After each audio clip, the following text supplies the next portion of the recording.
Wooing of Gerda. It is related in one of the lays of the Edda that Frey once ventured to the ascent of Odin's throne, Hildskjalf, from which exalted his great gaze ranged over the wide earth. Looking towards the frozen north, he saw a beautiful young maiden enter the house of the frost giant Gymir. And as she raised her hand to lift the latch, her radiant beauty illuminated the sea and the sky.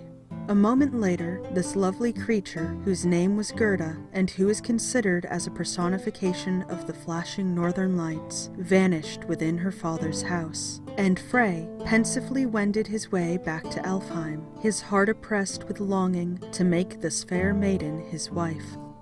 Being deeply in love, he was melancholy and absent-minded in the extreme, and began to behave so strangely that his father, Njord, became greatly alarmed about his health, and bade his favorite servant, Skirnir, discover the cause of this sudden change. After much persuasion, Skirnir finally won from Frey an account of his ascent of Hildskjalf, and of the fair vision he had seen. He confessed his love and also his utter despair, for as Gerda was the daughter of Gymnir and angur-boda, and a relative of the murdered giant Thiassi, he feared she would never view his suit with favor.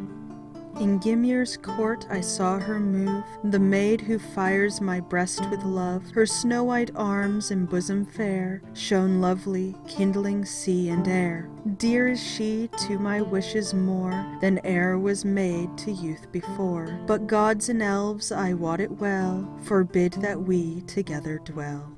Skirnir's Lay, Herbert's translation.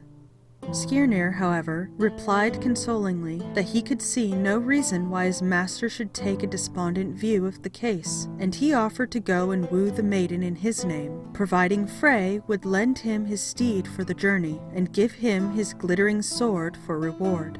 Overjoyed at the prospect of winning the beautiful Gerda, Frey willingly handed Skirnir the flashing sword, and gave him permission to use his horse. But he quickly relapsed into the state of reverie, which had become usual with him since falling in love, and thus he did not notice that Skirnir was still hovering near him, nor did he perceive him cunningly steal the reflection of his face from the surface of the brook near which he was seated, and imprison it in his drinking horn, with intent to pour it out into Gerda's cup, and by its beauty win the heart of the giantess for the lord, for whom he was about to go a-wooing. Provided with this portrait, the 11 golden apples, and with a magic ring, Draupnir, Skirnir now rode off to Jotunheim to fulfill his embassy. As he came near Gymir's dwelling, he heard the loud and persistent howling of his watchdogs, which were personifications of the wintry winds. As shepherd, guarding his flock in the vicinity, told him, in answer to his inquiry, that it would be impossible to approach the house on account of the flaming barrier which surrounded it.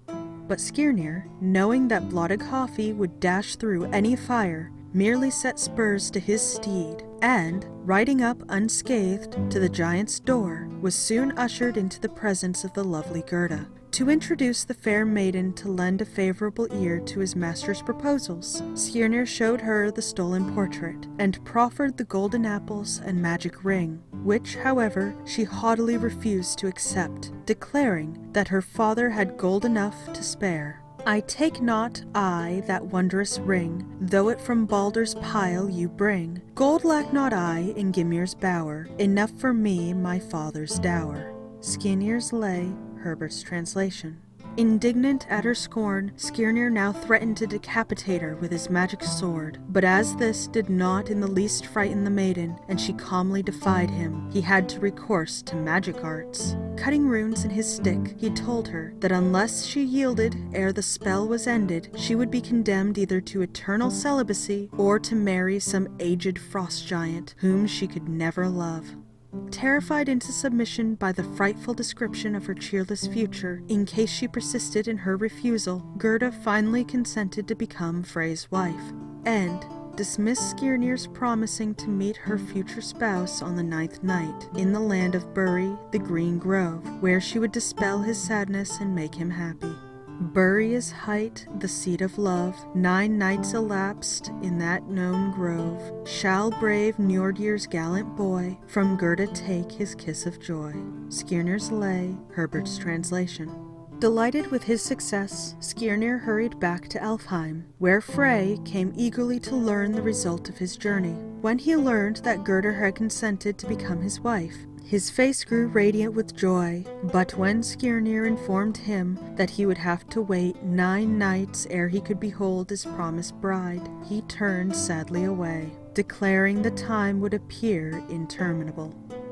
Long is one night, and longer twain, but how for 3 endure my pain? A month of rapture sooner flies than half of one night of wishful sighs. Skirnir's Lay, Herbert's translation.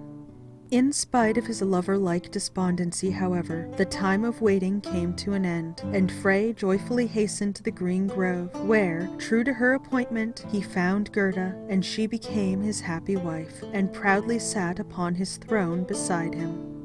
Frey to wife had Gerd, she was Gimnir's daughter, from Jotun sprung. Saemon Zeta, Thorpe's translation. According to some mythologists, Gerda is not a personification of the aurora borealis, but of the earth, which, hard, cold, and unyielding, resists the spring god's proffers of adornment and fruitfulness, the apples and ring, defies the flashing sunbeams, Frey's sword, and only consents to receive his kiss when it learns that it will else be doomed to perpetual barrenness or given over entirely into the power of the giants, ice and snow. The 9 nights of waiting are typical of the 9 winter months, at the end of which the earth becomes the bride of the sun. In the groves where the trees are budding forth into leaf and blossom, Frey and Gerda, we are told, become the parents of a son called Fjolnir, whose birth consoled Gerda for the loss of her brother Beli. The latter had attacked Frey and had been slain by him, although the sun god, deprived of his matchless sword, had been obliged to defend himself with a staghorn, which he hastily snatched from the wall of his dwelling. Besides the faithful Skirnir, Frey had 2 other attendants, a married couple, Begivir and Bela, the personifications of mill refuse and manure, which 2 ingredients being used in agriculture for fertilizing purposes were therefore considered Frey's faithful servants, in spite of their unpleasant qualities. So that was The Wooing of Gerda, the second section of Chapter 9 of Myths of the Norsemen by Helene A Guerber, Frey.